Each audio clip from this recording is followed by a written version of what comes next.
오늘 제목에 대해서 여러분이 조금 당황하실 수도 있겠어요. 왜냐하면 약간 어떻게 보면 과격한 언어 같은 그런 느낌이 올 수도 있겠습니다. 집요하게 예수를 바라보자. 어떤 의미일까? 아마 여러분이 많이 궁금하실 텐데요. 오늘 말씀을 잘 기울이시고 여러분의 삶 속에서 승리하는 우리 모두 되었으면 좋겠습니다. 지금 이 시대는 우리를 현혹하는 것이 너무나도 많은 시대입니다. 과거에는요, 어떤 것을, 어떤 경험을 하려면 이게 그 장소에까지 갔어야 돼요. 그리고 볼 수 있는 것들이 굉장히 시야가 좁아요. 근데 지금은 TV만 다 켜면, 또 영화관만 가면, 또 무엇보다도 우리 손에 있는 이 핸드폰 안에 세계가 펼쳐져 있어요. 그리고 금방 알죠. 중국에서 무슨 일이 있었다, 또 뭐 미국에서, 유럽에서 무슨 일이 있었다, 우리 금방 알지 않습니까? 그런데 이 수많은 앱들 중에서 내가 어떤 것을 선택하느냐에 따라 세계가 완전히 바뀌어요. 세계가. 그런데 이 사람들은 이 길이 난단 말이에요. 그래서 노래를 듣는 사람은 계속 노래를 듣고, 요리를 보는 사람은 계속 요리를 보고, 이렇게 길이 난단 말이에요. 그렇기 때문에 우리가 보는 것을 주의하지 않으면 나도 모르는 사이에 그쪽에 길이 나고, 그리고 그런 모양으로 우리는 생각이 자꾸 만들어지게 되는 것이죠. 지금 이 시대를 초고속 뷰 시대라고 합니다. 초고속입니다. 특별히 우리나라는 인터넷이 얼마나 잘 되냐면 막 100km로 달리면서도 유튜브가 막 돌아가는 시대 아니에요. 엄청난 이 속도가 우리에게 보는 것들을 우리에게 제공해 주고 있는 것입니다. 그래서 여러분, 우리가 지금 이 시대에 정신줄을 조금만 놓으면 나도 모르는 사이 우리의 생각이 오염되기에 너무나도 쉬운 그런 시대가 되었습니다. 그래서 오늘 히브리 기자는 우리에게 이렇게 권면을 하고 있는 것입니다. 1절 같이 읽읍시다. 그러므로 함께 하나님의 부르심을 받은 거룩한 형제들아, 우리가 믿는 도리의 사도시며 대제사장이신 예수를 깊이 생각하라. 히브리 기자는 우리에게 이렇게 권면합니다. 너희들이 예수 그리스도를 바라보는 뿐만 아니라 한 단계 더 나가서 예수 그리스도를 깊이 생각하라. 우리가 본다는 것은 생각하기 위함이에요. 잠깐 보는 것도 우리의 잔상에 남아 생각을 하게 되는 거죠. 그래서 이게 하나님을 우리가 보려고 막 애를 쓰는데요. 하나님을 계속해서 보다 보면 어떤 일이 벌어지냐 하면 마음에 평안이 오게 돼요. 그리고 어떤 것을 결정을 할 때 올바른 결정을 내릴 수 있고 단순해지게 되고, 또 마음의 교만이 사라지게 됩니다. 교만이 사라지죠. 그리고 욕심도 사라지게 되죠. 하나님을 바라본다는 것이 얼마나 놀라운 은혜인지 모릅니다. 사랑하는 여러분, 우리가 왜 집요하게 예수를 바라봐야 할까요? 첫 번째는 따라서 해볼까요? 마음이 굳어지지 않기 위하여. 다시 한번 크게 한번 외쳐보겠습니다. 마음이 굳어지지 않기 위하여. 예. 박자를 좀 잘 맞춰주시기 바랍니다. 비몽사몽간에 있는 것 같아요. 예. 우리의 마음이 굳어지지 않기 위해서 예수를 바라봐야 되는 거예요. 오늘 본문에 보게 되면 완고라는 말이 3번 나옵니다. 그리고 비슷한 용어로 마음에 대해서, 굳은 마음에 대해서 나와요. 이 완고라는 마음이 바로 굳은 마음을 뜻하는 것이죠. 하나님은 이 굳은 마음을 좋아하지 않아요. 그래서 이스라엘 백성들을 향해서 주님이 뭐라고 한탄하시냐 하면, 저들은 목이 곧은 백성이다, 이렇게 한탄하세요. 그리고 오늘 말씀에도 보니까 하나님이 그 목이 곧은 백성들을 향해서 하나님이 진노하시는 것을 보게 됩니다. 그런데 왜 이 굳은 마음이 생길까? 그것에 대해서 오늘 이유를 설명을 해주고 있는데, 여러분 주목해서 한번 잘 읽어보시면 좋겠습니다. 13절입니다. 오직 오늘이라 일컫는 동안에 매일 피차 권면하여 너희 중에 누구든지 죄의 유혹으로 완고하게 되지 않도록 하라. 죄에 빠지게 되면 죄를 짓게 되면 그 마음이 굳어진다는 거예요. 어제 퀴어 축제 반대 국민대회가 있었습니다. 한쪽에서는 퀴어 축제를 하고 한쪽에서는 반대를 하는 집회예요. 제가 그 현장에 가면서 왜 젊은이들이 점점 저런 쪽으로 노출이 되는가, 그러한 것에 대해서 많은 고민을 하면서 돌아왔습니다. 몇 가지 이제 인상 깊은 곳을 제가 이제 여러분들에게 말씀을 드리는데, 저게 뭐냐면 나는 땡땡땡입니다. 그러니까 나는 어떤 성적 취향이 어떠냐 그런 거예요. 이게 정상적인 성적 취향은 저게 없어요. 그럼 저게 보면 굉장히 스티커가 많이 붙어 있는 쪽이 있죠. 그죠? 그러니까 제가 정확히는 기억이면 얼핏 기억나는 것이 저쪽이 이제 게이 쪽이 게이 쪽. 예. 그러니까 우리 지금 한국에 굉장히 저런 사람이 많아요. 그러면서 그 안내하시는 분이 저에게 스티커를 주면서 붙이라 그러더라고요. 그래서 제가 나는 붙일 데가 없는데 그래서 당황을 했습니다만은, 예, 그 다음 사진 보실까요? 네. 저게 이제 뭐냐 하면 우리 이제 성소수자를 응원하는 거예요. 그래서 하트를 해놓고 성소수자, 본인이 성소수자가 아니더라도 성소수자를 응원하는 스티커를 붙여주세요. 여러분, 저기에는 메시지가 있는 거예요. 지금 그거에 대해서 그 뭔가 그 성향성이 있고 왔다 갔다 하는 그런 젊은이들이 있지 않겠어요? 그러면서 저렇게 하면서 점점 자기 마음에 숨어 있는 생각들을 이렇게 끄집어 올리는 작업들을 하고 있는 거죠. 그래도 참 감사한 것은 그 무리 속에서요, 저런 피켓을 들고 호소하는 분들이 있어요. 하나님을 슬프게 하지 말아요. 오늘도 당신을 기다리고 계세요. 애절한 호소가 아니겠습니까? 2019년도에도 저희가 갔어요. 갔는데 그때는요, 많이 빈자리가 있었어요. 근데 지금은 빈자리가 없어요. 꽉 차 있어요. 근데 그 안에 들어갔는데 밖에서는 뭐 난리죠. 뭐 마이크 붙들고 뭐 예수를 믿어야 된다, 동성애가 되면 안 된다, 그렇게 외치는데, 제가 그 안에 있는데, 예수 믿는 제가 그 안에 있는데, 여러분 그런 것에 별로 신경을 안 써요. 안 쓸 수밖에 없어요. 그 사람과 우리 사이는 완전히 딴 세상인 거예요. 너희는 짓거려라, 나는 내 갈 길 가겠다. 그런 분위기, 그런 느낌. 그리고 제가 그 한복판에서 성령님께 물어봤어요. 성령님, 왜 이렇게 젊은이들이 이런 곳에 자꾸 빠질까요? 그랬더니 주께서 제 마음에 즉시 말씀하셨어요. 너희가 잘해야 된다. 너희가 잘해야 된다. 그래서 우리는 그 청년들에게 이 복음을 증거해야 되는 것입니다. 하나님은 그들도 사랑하는 것이죠. 그리고 그들에게도 하나님은 기회를 주고 있는 것입니다. 히브리서 10장 19절과 22절을 우리 연속으로 읽어볼까요? 그러므로 형제들아, 우리가 예수의 피를 힘입어 성소에 들어갈 담력을 얻었나니. 무엇 때문에 성소에 들어갈 수 있다고요? 예수의 피입니다. 우리의 공로가 아닙니다. 오직 근거는 예수 그리스도의 피예요.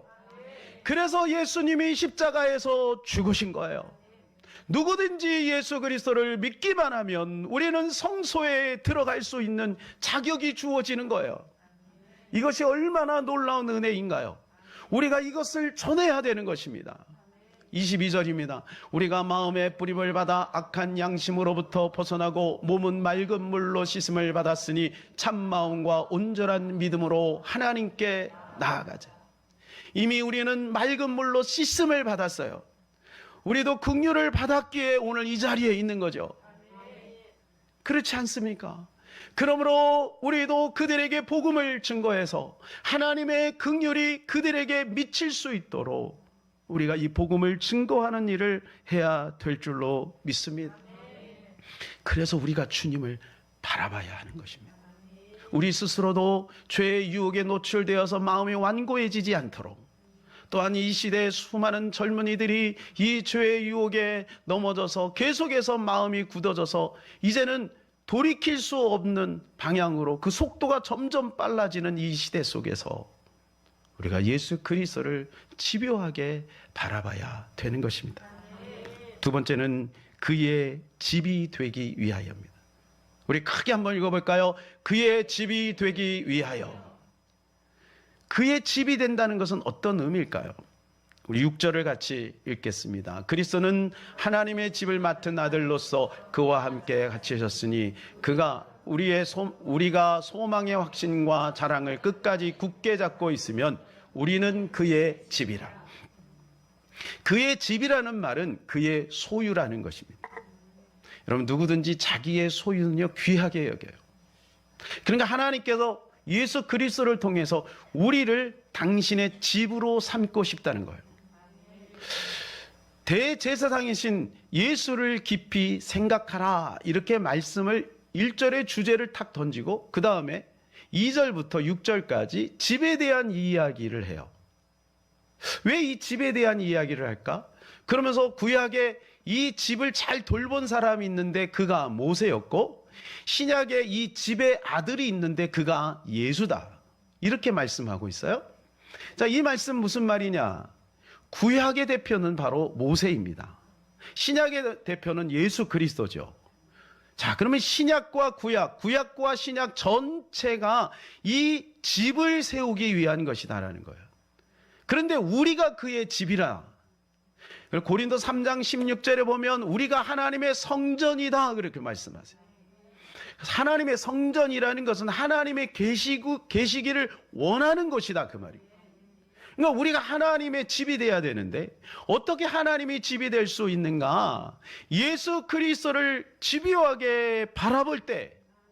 그래서 6절에 오늘 말씀해 보게 되면 우리가 소망의 확신과 자랑을 끝까지 굳게 잡고 있으면, 여러분, 이 말씀이 바로 예수 그리스도를 집요하게 봐야 된다는 거예요.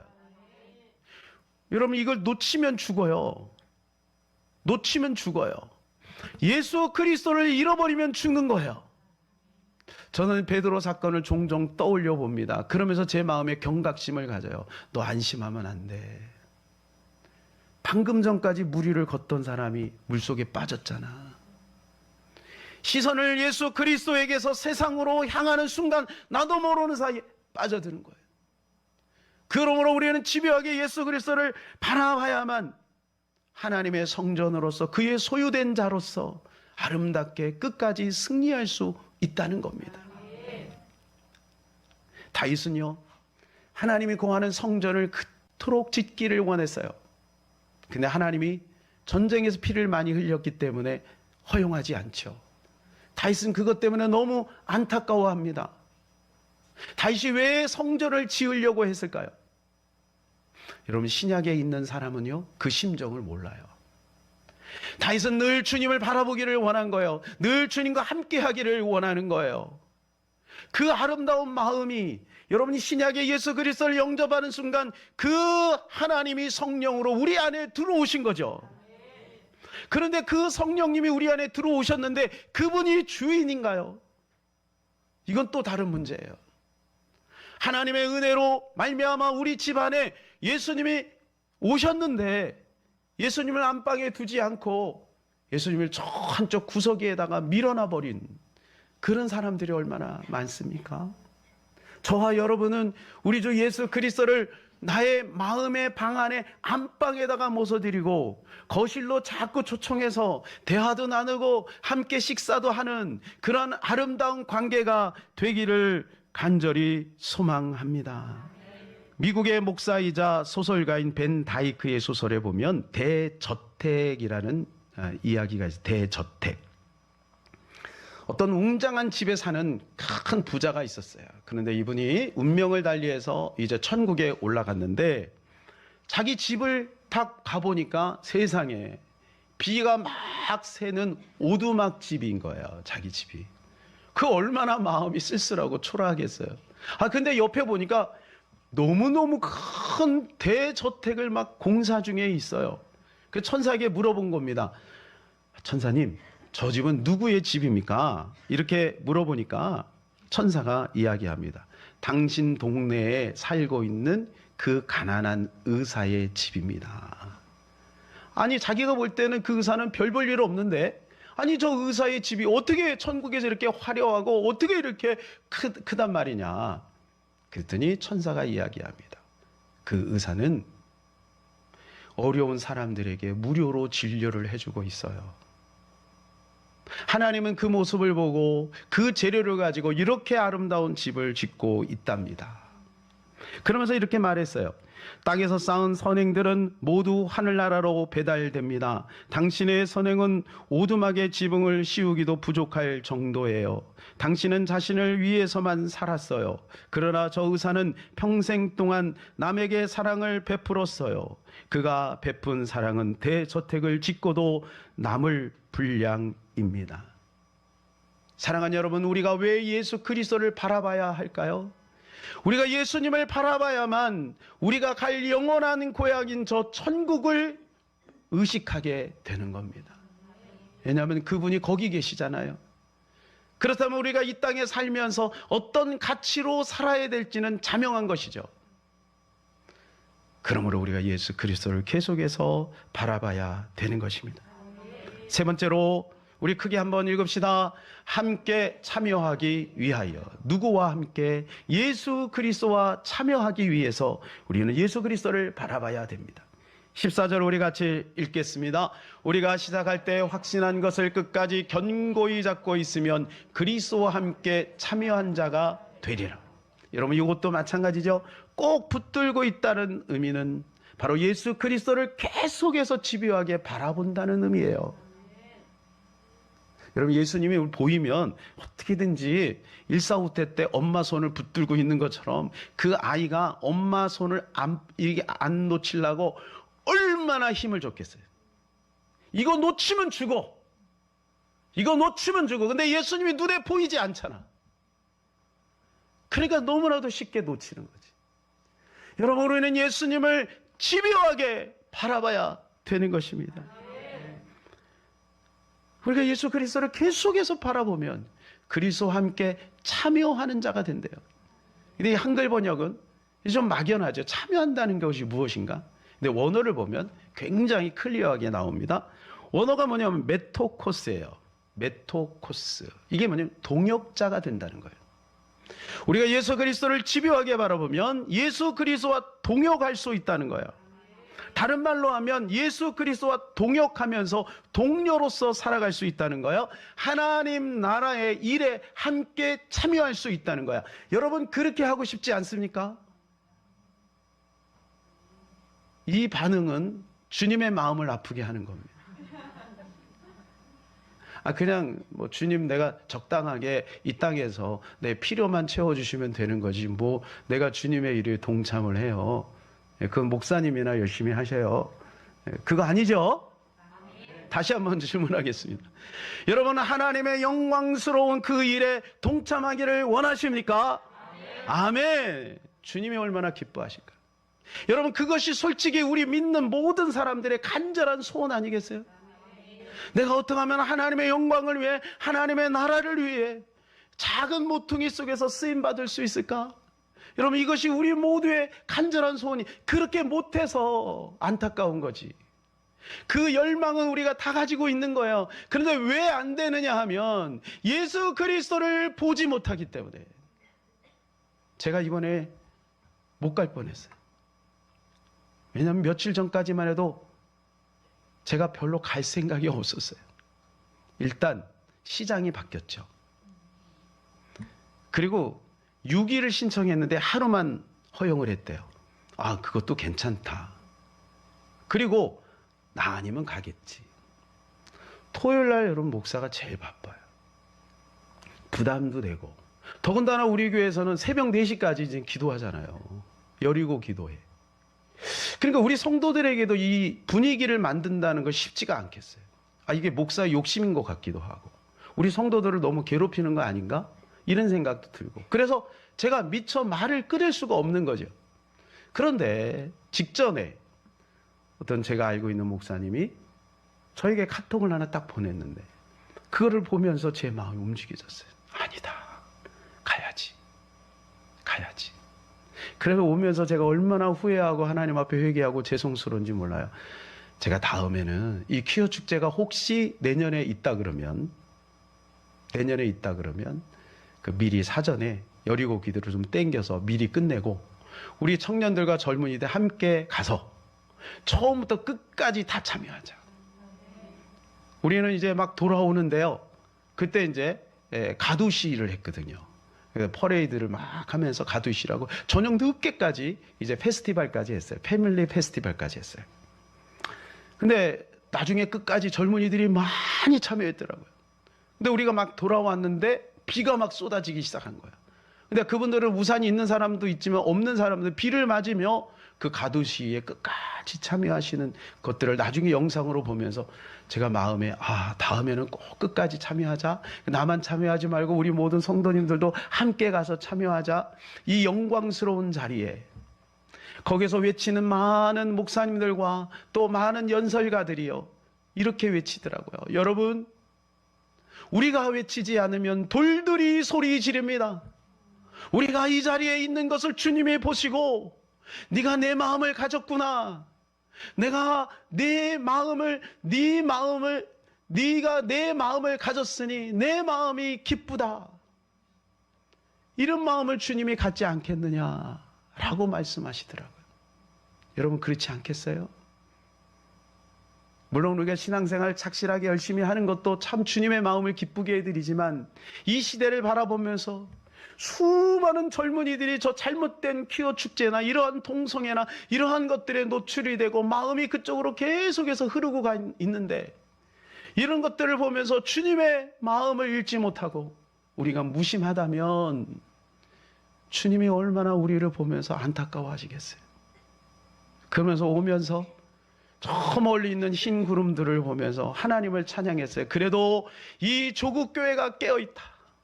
수많은 젊은이들이 그곳에 가서 끝까지 참여하고 기도하고 그리고 자녀들 데리고 많이 왔더라고요. 청소년들도 많이 있더라고요. 함께 기도하는 모습들 보면서 얼마나 하나님 앞에 감사했는지 몰라요. 제가 할 것이 무엇일까? 저는 주님의 마음을 품고 사람이 알아주지든 알아주지 않던 이것이 교회 부흥의 연관이 되든 안 되든 이 시대에 하나님의 마음이 어디에 있는지를 알고 그 분위기를 만들고 그쪽으로 안내하는 것이 저의 할 일이고 그거 열심히 하면 하나님이 상급을 저에게 주겠다. 그런 마음이 왔고 또한 여러분들은 그것이 정말 하나님이 기뻐하는 것이라면 기도해보고 만사를 재놓고 함께 참여하는 것. 그럴 때 그것이 하나님 앞에 상급이 되지 않을까. 여러분 그 유명하신 분이 얘기해서 행동하는 양심. 행동하지 않는 양심은 양심이 아니다. 그 말 아니겠어요? 우리가 행하는 것만이 상급입니다. 사실 저도 참 부끄러운 고백이에요.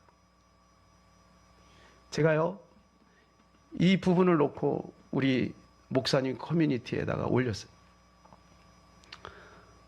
그런데 반응이요 별로 시큰둥해요. 일단 토요일이잖아요. 목사님들이 바쁘잖아요. 물론 거기에 많은 목사님들이 함께 했어요. 그럼에도 불구하고 참 마음에 안타까움이 있어요. 마음에 안타까움이 있어요. 여러분 한국교회가 얼마나 큰 교회 몇 개만 와도요 여러분 저 서울역까지 다 차요. 큰 교회 몇 개만 와도. 그런데 주최 측이 누구냐에 따라서 몰려들었다가 말았다가 하는 거 아니겠어요? 주님의 마음이 어디 있는지를 우리가 한번 좀 생각해 보자는 거죠. 그래서 하나님이 저를 그곳에 강제적으로 탁 앉혀주신 게 얼마나 감사한지. 우리 집사님, 권사님하고 오면서 주님을 찬양하고 기뻐하면서 돌아왔습니다.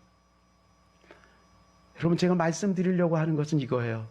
주님을 바라보지 않으면 내 나름대로 열심히 신앙생활을 했는데 하나님의 뜻과는 무관한 신앙생활이 될 수도 있겠다. 사랑하는 여러분 우리가 주님을 계속해서 바라봅시다. 내 자신과 우리 가족뿐만 아니라 이 시대를 바라보며 주님의 마음이 어디 있는지를 우리가 알고 거기에 동참할 수 있는 그죠? 참여하는 그 은혜 속에 머물러 있도록 우리가 날마다 주님을 바라봤으면 좋겠습니다. 이제 말씀을 맺겠습니다. 시대가 너무나도 악하기 때문에 우리는 집요하게 주님을 바라봐야 합니다. 진정으로 주님이 거하실 집이 되기 위하여 우리는 집요하게 주님을 바라봐야 합니다. 주님의 일에 참여할 수 있는 힘과 마음을 얻으려면 우리가 주님을 바라봐야 합니다. 우리 모두가 주님을 바라보되 집요하게 바라봐서 날마다 승리하는 저와 여러분 되시기를 간절히 축복합니다.